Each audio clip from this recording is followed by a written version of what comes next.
لە شەوی ڕابردووەوە شەپۆڵێکی بەفربارین دەڤەری سۆرانی گرتوۆتەوە و بەو هۆیشەوە کەمترین ڕێژەی بەفربارین لە سەنتەری شاری سۆران 10 سانتیم بەفر بووە و بەرزترین ڕێژەش لە ناوچە شاخاویەکان تاوەکو 1 مەتر بەفر باریوە. بەڕێوەبەری کەشناسی سۆرانیش لە ڕێگای پەیامەوە هۆشداری دەداتە شۆفێران کە ڕێنماییەکانی هاتوچۆ پەیڕەو بکەن. بەو پێی بەشێکی زۆر لە ناوچەکە بەفری گرتوۆتەوە و بەو هۆیشەوە بەستەڵەک لە بەشێک لە ڕێگاکان دروست بووە. کاتژمێر ڕابردوو لە سەنتەری قەزای سۆران 8.5 ملیم باران باریوە و هەروەها 10 سانتیم بەفرمان هەیە. ئەم ساڵ ڕێژەی بارانبارینمان خۆشبەختانە گەیشتە 169 ملیم پوینت 5 و هەروەها بەفرمان گەیشتە 12.5 سانتیمەتر. دەوروبەری سۆران وەکو دەوروبەر لە ڕەواندوز 15 سانتیم بەفر کەتیەوە، هەروەها 7.5 بارانباریە. لە چۆمان 2.5 بە 2 بەفر و بارانباریە. چیاکانی دەوروبەر تەوان چیاکان دەوروبەر باش باریە لە خۆی بە زیادبی. ئێستا لەوانێ مەترێکی قەپات کردبی. ڕێنمایم بۆ خەڵکی و بۆ شوفێران ئەوەیە کە لە ڕێگاکانی دەرەوە خاصن سۆران ڕەواندوو سۆران چۆمان سۆران مێرگە سۆر خەلیفان لەسەر خۆی بنوێنن تکایە داوایان لێ ئەەکەم لەسەر خۆ بڕۆن ڕێگاکان لەوانەیە بەیانی ببێتە بەستەڵک ئەگەری هەیە بەیانی تا نیوەڕۆکەی ساماڵ بێت کە ساماڵیش بێ ڕێگاکان ئەبەستێت.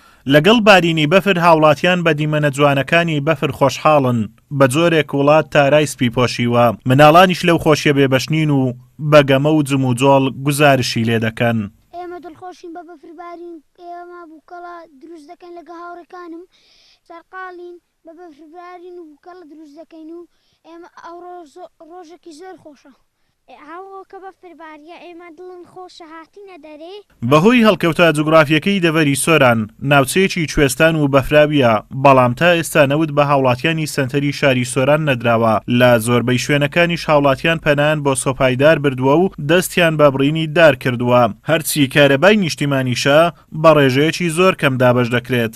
هاوڵاتیان نیگەرانن لەوەی کارەبا تەنیا لە دوای نیوەشەوە دەدرێ و سوودی لێ نابینن.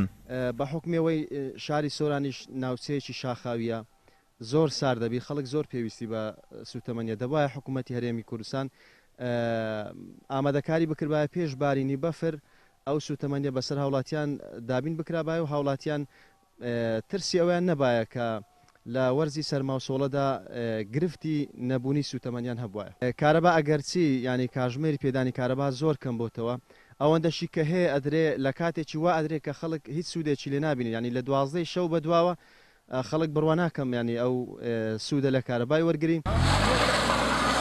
بەهۆی ئەو شەپۆڵە بەفرەی ڕووی لە ناوچەکە کرد لە سەر لە بەیانی ئەمڕۆوە گرفتی هاتوچۆ لە گوند و شارەدەکانی دەڤەری سۆران دروست بوو، بەو هۆیەوە هاوڵاتیان نەیانتوانی بگەنە سەنتەری سۆران. ئای لەم بەفرەی باریوە زەوی یەک پارتەزیوە نەبەر دیارە نەدرەخت سوتەمەنی و کارەبا لە هاوڵاتیان بۆتە بەدبەخت. ئازادۆمەراوی کەناڵی ئاسمانی پەیام قەزای سۆران.